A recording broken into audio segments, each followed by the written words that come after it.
আসসালামু আলাইকুম সুপ্রিয় শিক্ষার্থীরা, সবাইকে ওয়েলকাম করছি ডেইলি 1 আওয়ার ইংলিশ ইউটিউব এবং ফেসবুক চ্যানেলে। আশা করছি তোমরা সবাই ভালো আছো এবং তোমাদের পড়াশোনা আলহামদুলিল্লাহ অনেক ভালো চলছে। আজকে আমি তোমাদের সঙ্গে আলোচনা করব কন্ডিশনাল সেন্টেন্স নিয়ে। কন্ডিশনাল সেন্টেন্স কত প্রকার ও কি এবং কিভাবে বিভিন্ন কম্পিটিটিভ এক্সামে কোশ্চেন আসে এর আলোকে। আশা করছি সম্পূর্ণ ভিডিওটি মনোযোগের সহিত এবং ধৈর্য সহকারে দেখবে। ওকে, প্রথমে তো আমরা দেখব রিয়েল কন্ডিশন বা জেরো কন্ডিশনাল। আর রিয়েল কন্ডিশনটা কি? যেগুলো বাস্তব বা সত্য ঘটনা বোঝাবে, অথবা সায়েন্টিফিক ফ্যাক্ট অথবা হ্যাবিচুয়াল ফ্যাক্ট বোঝাবে। তো দুইটা শর্ত মানে সেন্টেন্স থাকবে, একটা শর্তযুক্ত সেন্টেন্স, শর্ত দেওয়া থাকবে, আর একটা শর্ত ছাড়া থাকবে। অর্থাৎ যেটা শর্তযুক্ত সেন্টেন্স থাকবে এটার নাম বলা হবে সাধারণত সাবঅর্ডিনেট ক্লজ, আর যেটা শর্ত ছাড়া সেটা সাধারণত প্রিন্সিপাল ক্লজ। সুতরাং এখানে দুইটা ক্লজ এমন ভাবে থাকবে যেটা কি বোঝাবে, একটা সায়েন্টিফিক ফ্যাক্ট অর্থাৎ বৈজ্ঞানিক তথ্য, অথবা বোঝাবে জেনারেল নোনাস ট্রুথ বা সাধারণ সত্য বা পরিচিত সত্য, অথবা বোঝাবে অভ্যাসগত ঘটনা। এই সকল যদি বোঝায় তাহলে সেটাকে বলা হয় রিয়েল কন্ডিশন বা জেরো কন্ডিশন। ওকে, আমরা এখন উদাহরণ দেখবো, তাহলে আমাদের বিষয়টা ক্লিয়ার হবে। এখানে তোমরা দেখতে পাচ্ছ যে সায়েন্টিফিক ফ্যাক্ট বোঝাচ্ছে। সায়েন্টিফিক ফ্যাক্ট যেমন মিল্ক বয়েলস, এটা হচ্ছে প্রিন্সিপাল ক্লজ, এটা আমরা বলতে পারি পি ডট সি, বলতে পারি আমরা পিসি।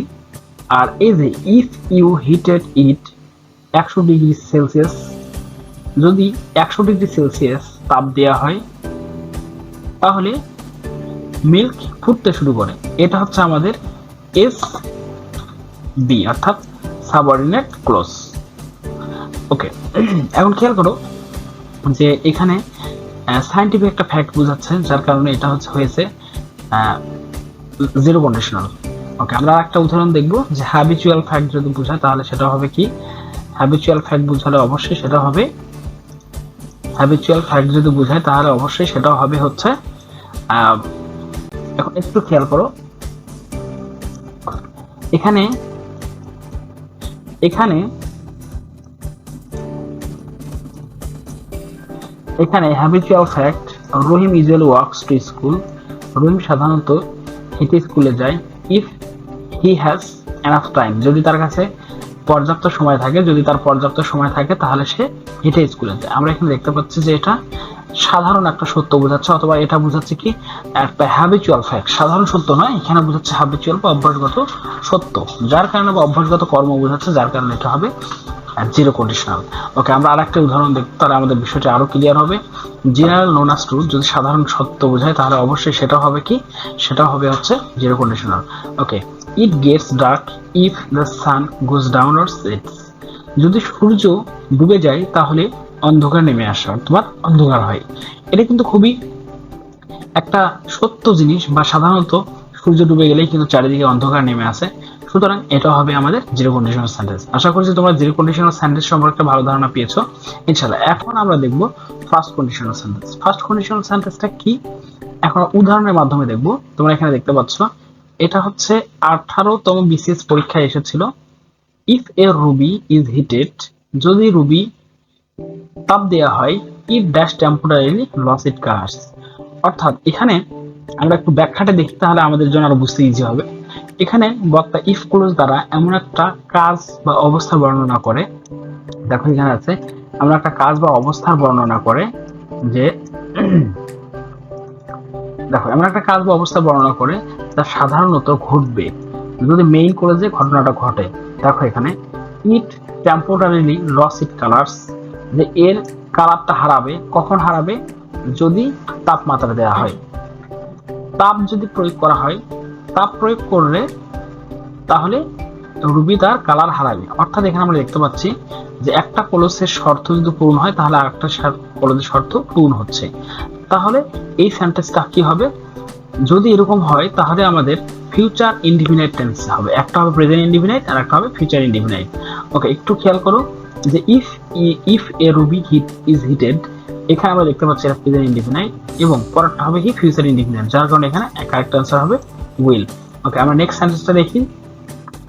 ইফ হি রিডস অ্যাটেন্টিভলি, যদি সে মনোযোগের সহিত পড়ে, he dash in the examination.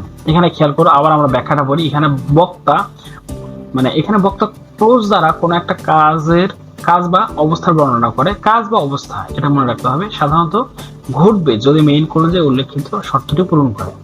এখন দেখো, এখন ইফ হি রিডস অ্যাটেন্টিভলি, যদি সে ভালোভাবে পড়াশোনা করতো, he dash pass in the exam, সে পরীক্ষায় কি সে পরীক্ষায় পাস করতো। খেয়াল করো, তাহলে এখানে হবে কি he will pass in the exam, সে পরীক্ষায় পাস করবে। যদি সে ভালোভাবে পড়ে তাহলে সে পরীক্ষায় পাস করবে। তাহলে এখানে কি বোঝাচ্ছে যে একটা শর্ত পূরণ করলে আর একটা কি ঘটবে, অর্থাৎ এখানে শর্তের উপর নির্ভর করবে যে একটা শর্ত যদি আমরা পূরণ করে তাহলে আর একটা শর্ত কি হবে, ঘটবে। তবে আমি তোমাদের কম্পেয়ার দেখাবো কিভাবে ফার্স্ট কন্ডিশন এবং সেকেন্ড কন্ডিশনের মধ্যে পার্থক্য আছে। ওকে, এবার নেক্সট 2 নম্বর উদাহরণটা এখানে দেখি, দুইটাতে 2 হয়ে গেছে। আচ্ছা, একটু খেয়াল করো, if it dash tomorrow, if it dash tomorrow I shall go to college, I shall not go to college। খেয়াল করে এখানে if it dash tomorrow I shall not go to college, এখানে আমরা একটা দেখতে পাচ্ছি এটা ফিউচার ইনডিফিনাইট টেন্স, অর্থাৎ যে ফার্স্ট কন্ডিশন কি হবে, একটা যদি ফিউচার ইনডিফিনাইট টেন্স হয় আর একটা অটোমেটিক্যালি কি হবে, প্রেজেন্ট ইনডিফিনাইট। তার মানে এখানে কি হবে, if it rains। ওকে, আশা করি তোমরা এটা বুঝতে পেরেছো। এখন একটু খেয়াল করো, এখানে যদি মেইন ক্লোজটা ইম্পারেটিভ সেন্টেন্স হয় তাহলে কি ইফ ক্লোজটা হবে অবশ্যই প্রেজেন্ট ইনডিফিনাইট টেন্স। দেখো এখানে if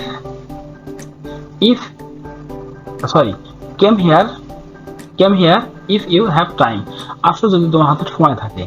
if the shirt is dirty wash it, যদি শার্ট ময়লা হয় তাহলে এটি ধোও। এই যে এটা ওয়াশ ইট, এটা হচ্ছে ইম্পারেটিভ সেন্টেন্স, অর্থাৎ একটা ইম্পারেটিভ সেন্টেন্স হইলে আর একটা কি হবে, প্রেজেন্ট ইনডিফিনাইট। আশা করছি তোমরা ফার্স্ট কন্ডিশনটা বুঝতে পেরেছো। ধন্যবাদ তোমাদের মনোযোগের সাথে ভিডিওটি দেখার জন্য। ইনশাআল্লাহ তোমাদের সাড়া পাইলে আমি চেষ্টা করব প্রত্যেকটা টপিক থেকে গোছানো এবং সুন্দর তথ্য দিয়ে এবং সুন্দর ব্যাখ্যা দিয়ে ভিডিও তৈরি করার জন্য। তোমরা অবশ্যই ভিডিওটি ভালোভাবে দেখবে এবং লাইক কমেন্ট শেয়ার করতে ভুলবে না। ধন্যবাদ সকলকে। আসসালামু আলাইকুম।